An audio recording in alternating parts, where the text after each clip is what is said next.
எல்லா ப்ளவுஸும் லூஸ் ஆகிடுச்சு பிடிச்சேன்னு சொன்னேன் இல்லையா, கொஞ்சம் நல்லா டைட்டாக பிடிச்சிட்டேன் போல். இந்த saree கட்டின அன்றைக்கி பார்த்தீங்க அப்படின்னா கொஞ்சம் அப்செட்டாக இருந்தேன்.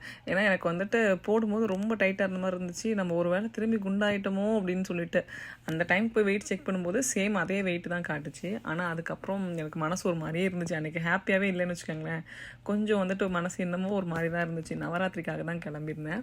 அதுக்கப்புறம் அன்னைக்கு காலையில் வெயிட் செக் பண்ணும்போது பார்த்தீங்க அப்படின்னா ஏற்கனவே இருந்த வெயிட்லேருந்து ஒரு 1/2 கிலோ குறைஞ்சி தான் இருக்குது. ஸோ மேபி நான் ரொம்ப டைட்டாக பிடிச்சிட்டேன்னு நினைக்கிறேன். நான் நிஜமாலுமே இதை ஃபீல் பண்ணி ஃப்ரெண்டுக்கிட்ட சொல்லிட்டு இருந்தப்போ டக்குன்னு அவங்க சொன்னது என்ன அப்படின்னா, நீனே பிடிச்சல சில ப்ளவுஸ்லாம் கொஞ்சம் பழைய ப்ளவுஸாக இருக்கிறதையும் சேம் அதே அளவுக்கு பிடிச்சிருப்ப, அதனால தான் அப்படி இருந்திருக்கும் அப்படின்னாங்க. அந்த ஒரு நிமிஷம் வந்துட்டு தோணுச்சு, என்னோட இடத்துலேருந்து யோசித்து பார்க்குற ஃப்ரெண்ட்ஸை நான் சம்பாதிச்சிருக்கேன் அப்படின்னும்போது. ஸோ பயங்கர ஹாப்பி. ஸோ கோலுக்கு போயிட்டு நல்லபடியாக சாமி கும்பிட்டுட்டு அதுக்கப்புறம் அன்றைக்கி சாய்பாபா கோயிலுக்கும் போயிட்டு வந்தேன். எப்பயும் சொல்கிற மாதிரி தான், நல்லாயிருப்போம் நல்லாயிருப்போம் எல்லோரும் நல்லாயிருப்போம் எங்கேயும் எப்பயும்.